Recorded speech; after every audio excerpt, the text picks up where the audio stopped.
This one is called The Chill Zone, and it's based on some true immigration stories that I was told and I read about, and I combined those stories together in this one. Me, you see me? I'm in the chill zone, not the kill zone. Mahogany pipe, Marks and Spencer slippers, paper, a big Sunday one. Keeps me going all week. News doesn't change much in 7 days. I've been served my drink, my chair, my umbrella. I'm cool, I'm relaxed. I'm in the chill zone, not the kill zone. I read a story about my brethren, my compadre over in France. Young man, didn't know any better.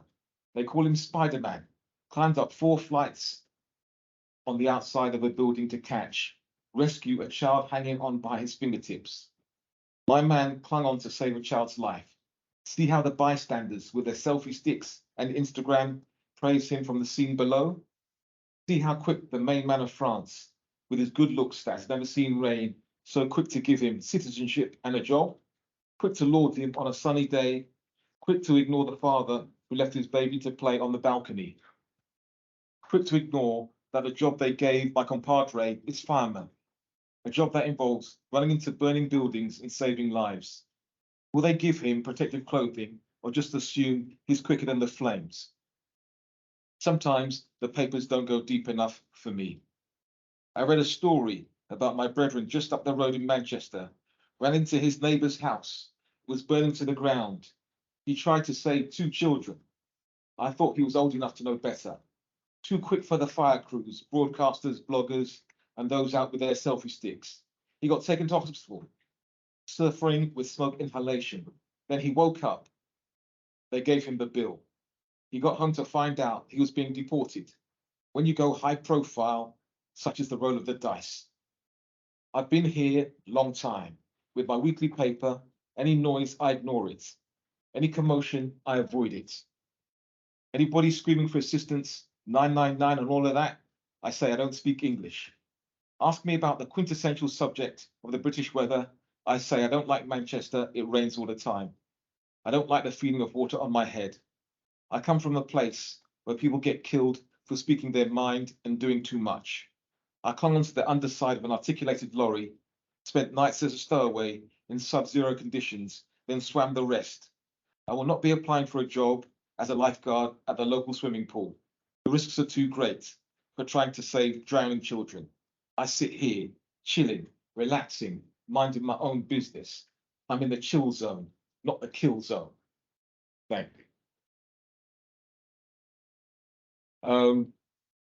This one, called Advice for the Young at Heart.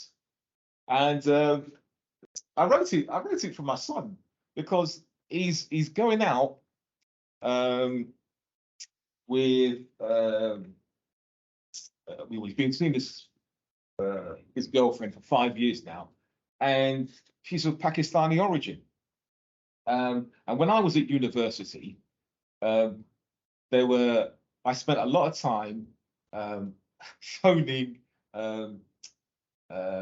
different people on behalf of my Indian friends. They're phoning up their boyfriends or girlfriends or romantic partners who were still living at home because their parents would not be too pleased.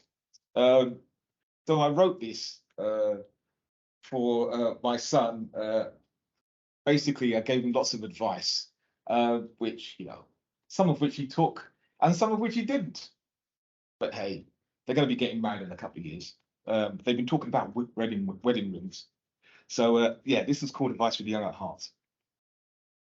You kids are novices. You got no game.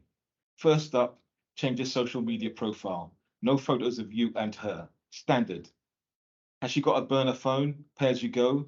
No pics. New Nokia brick. At the very least, she's got to have you under a woman's name in her contacts to throw the parents and siblings off the scent. They are professionals. Her mum can detect a hint of Paco Rabanne in a kitchen full of steaming hot curry. Her father can spot a heavier indentation on a shag pile carpet. You kids are novices. You lot are jokers. You're going to get caught so easy with very little legwork. Have you got your story straight? Synchronized the little white lies. You've known each other how long? Only dated when? It's not what you think. Parents will believe whatever they like. They haven't forgotten that they were young and hormonal once. What is she to you and you to she? You're cracking under the slightest spotlight pressure. You kids are novices. You don't know what you're playing at. Okay, let's run the landline scenario. In case her family are old school and she lives at home. What are you going to do if you need to get hold of her and she's out of data? Get a female friend to call her up and pass the phone over when the coast is clear. It's a reciprocal arrangement with her mate who has got similar aggro. If you ain't got the new school locked down, you're going to get tripped up by the old school for sure. P.S. Any book religion she is, that's what you are. Be prepared to convert, no ifs, no buts. Also, don't get cocky because she's moved out. That's the most dangerous time. Impromptu parental visits, food parcels, even though her cooking is the best you've ever tasted. Have your escape route ready. Balcony window, staircase, drain pipe. Taxi rendezvous, 2 minutes away.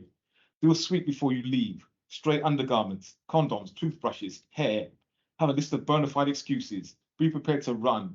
The line to go cold. Communication to cease for months before resuming. You still don't get it, do you? If you're willing to go to all that trouble, she must be worth it. She's for keeps. All joking aside, that's when it gets serious. What are you going to do? Thank you.